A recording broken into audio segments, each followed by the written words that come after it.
Goran Pandev finished off this move. The final score 5-2 to Inter. In England, the leaders Manchester United were beaten at Liverpool, a result that leaves United just 3 points clear at the top of the table, having played a game more than closest rivals Arsenal. Dirk Kuyt scored a hat-trick for Liverpool to put them 3-0 up. Javier Hernandez grabbed an injury-time consolation for United. In the day's second game, Tottenham missed the chance to move back into the top four. Stephen Fletcher scored a late equaliser for relegation-threatened Wolves. Lindsey Vonn has clinched her third World Cup skiing title in as many days. Victory in the Super G in Tarvisio in Italy makes her the World Cup Super G champion for the third year running. Vonn saw off the challenge of fellow American Julia Mancuso to take the victory that gives her an unassailable lead in the Super G standings. It completes an incredible weekend's work for the 26-year-old, who clinched the Super Combined World Cup on Friday, then the Downhill World Cup on Saturday, but she still trails Maria Reich in the overall standings, 96 points behind, with 6 races to go. Now, the men's slalom World Cup will go down to the final race of the season after both leaders, Jean-Baptiste Grange here and Ivica Kostelic, were both disqualified in Slovenia for straddling gates. Mario Matt won the slalom in Kranjska, a second successive win for the Austrian. Tennis, and holders Serbia are safely through to the quarter-finals of the Davis Cup, where they'll meet Sweden, after finally seeing off the challenge of India in the first round. Victor Trojki, at the bottom of the screen here, did the job for the Serbians, who are missing their top player Novak Djokovic. His straight sets win over Somdev Deverman in the first of the reverse singles gave the home side an unassailable 3-1 lead. They finally won 4-1 to join Sweden, Kazakhstan, Argentina, the USA, Spain, Germany and France in the quarter-finals.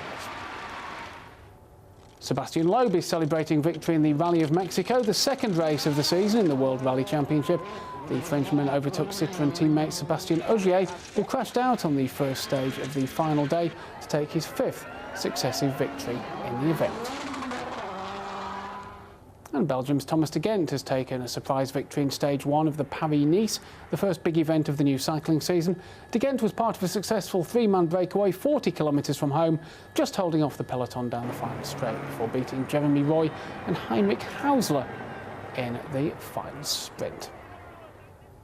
And that's the sport. Back to you. Thanks for that. Well, as far as cold-blooded creatures go, geckos are considered pretty cute. Not to me. But not only was the little lizard the star of a widespread advertisement campaign in recent years, but it's also a popular pet in North America. But in Asia, they're wanted for medicinal purposes. Demand is rising, and a boom for poor farmers in the jungles of Indonesia, but a looming disaster for the wild geckos there. Step Farson has the story. A watchful eye, hunters ready for action. Armed with sticks and hooks, they spot their prey. A sudden attack. The animal doesn't stand a chance. Their prey is not a bear or a pig, but a small lizard. Still, it's dangerous work. I have been bitten before, and because I tried to pull the gecko from my arm, it started to bite harder, and I got a nasty flesh wound. I cured my wound with tree wax. Hunters can spot the small animals in the dark because their headlights make their eyes turn red. As soon as night falls, geckos come down from the trees looking for food. That's when the hunters venture out. To be a gecko hunter, you need very sharp eyes, a lot of patience, but also a lot of courage, because even in the middle of the night, they look for geckos at a graveyard. But this job is much better than they ever had before. The captured geckos are kept in a cage before they are killed one by one. Those who have laid eggs can stay alive a little longer. Their remains are put on a stick to dry. Then, by thousands, they are put in boxes to be shipped to Hong Kong and Taiwan.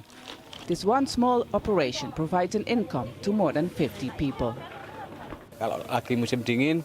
People in Taiwan use medicines from geckos against the cold. In the cold season, they buy a lot. They also use it against asthma and erection problems. The demand for traditional medicine in China and Taiwan has brought some wealth to impoverished villages in East Java. But the gecko business has a downside. Because of the high demand, fewer lizards can be found in the forest. Farmers are now starting to breed geckos to stay in business. Step Farson, Al Jazeera, Probolinggo, East Java. Full bulletin straight ahead. Don't go away.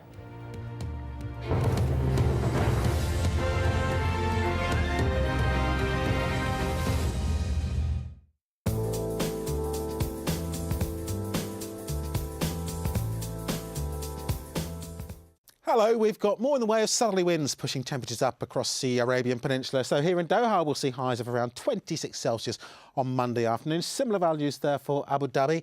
It's not all wall-to-wall sunshine there, with a chance of some showers just around that southern end of the Red Sea. And I think as we go on through the next day or so, maybe one or two of those showers tended to push inland. But for the most part, it will be dry. And here in Doha, as I said, those temperatures pushing up, so we may well get up to 27 Celsius by Tuesday.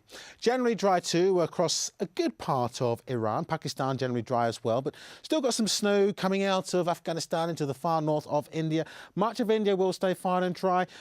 Northern half of Sri Lanka should stay fine and dry, but always a threat of a few showers across southern parts of the country over the next couple of days, so that could still affect the cricket in the coming days. Heavy showers continue through Madagascar, Mozambique, Tanzania. Quite widespread showers these now. They're running their way all the way back into Zambia. Botswana, Angola could see some wet weather, but for South Africa, it is generally set fair. Johannesburg at around 29 Celsius, more in the way of sunshine here. More in the way of sunshine to come into much of Argentina, but some showers pushing in here. It stays very wet indeed across the Amazon basin.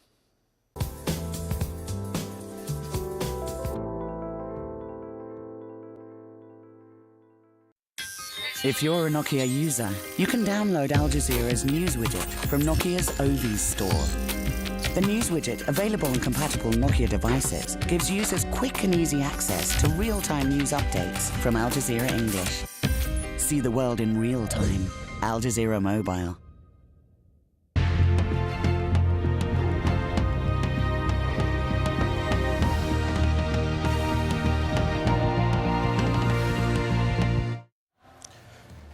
Still here, still fighting. Gaddafi makes a fleeting appearance in Libya's capital.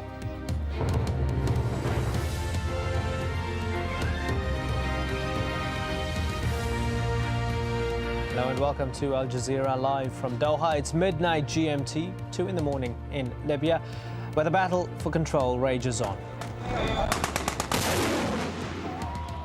Our reporters with the rebels bringing us the latest on how they plan to topple Gaddafi. The pro-Gaddafi forces have aircraft, the opposition fighters don't. It's their one really big disadvantage.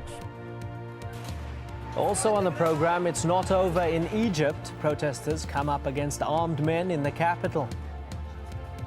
And France's far-right leader takes pole position. Could Marine Le Pen really become the country's next president?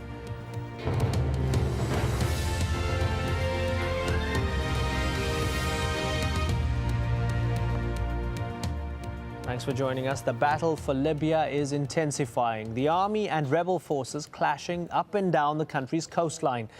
In the past couple of hours, Colonel Gaddafi made a fleeting appearance